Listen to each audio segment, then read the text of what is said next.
I wanted to talk to you guys a little bit about the mental and emotional side of doing endurance sports. Now, I would say that if you do a 5K or a 10K, you're probably not going to hit this roller coaster of emotions. Now, for some of you, you might. And especially if you're new to running, it might be something that you go through. So I just wanted to talk a little bit about the mental toughness and the emotional roller coaster that you go on when you're doing these endurance sports. Whether it's Ironman or Tough Mudder or Spartan Race. When you're really pushing yourself outside of your comfort zone, you're gonna find out some stuff about yourself that maybe you wanted to know, maybe you didn't want to know. Maybe you wanted to deal with it, maybe you didn't want to deal with it. All kinds of stuff. You never know what it is. So I'm going to tell you a little bit about what I go through.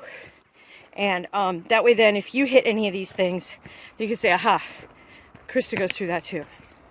So the first thing is, I am a slow runner at this point. The fastest I've ever been was about, I think my current PR for a 10K was 1 hour and 6 minutes.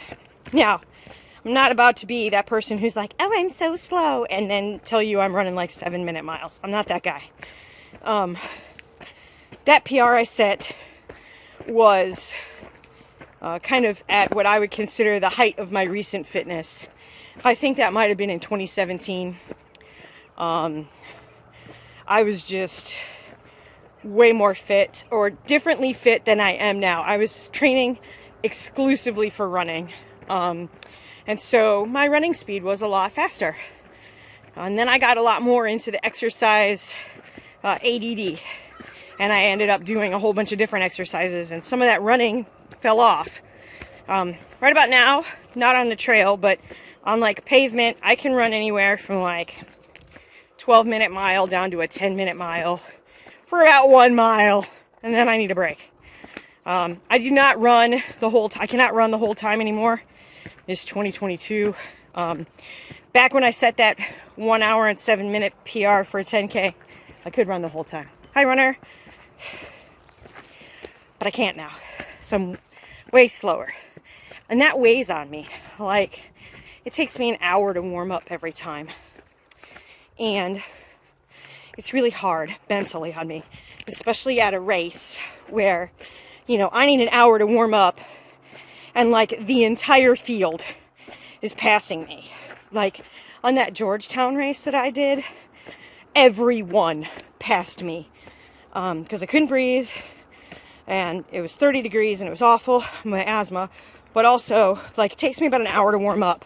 So like the first hour I'm out running anywhere, it's just miserable. Like my legs hurt, my feet are screaming, my body doesn't feel like anything. It feels like there's no oil in the gears. It's just everything is choppy and lumpy and sore and screaming. And the first hour, it's awful. So, like for me, the most miserable thing you could say is, hey, Krista, go run a 5K. No. Like, I hate 5Ks. I like to run some amount of running that makes it so that I have to be out for at least an hour. Ta-da! Preferably an hour and a half or 2. So yeah, that's the first thing, is that like if you start off running and you're just like, good Lord, it all hurts, and it's like consistently every freaking time, you might have a pattern.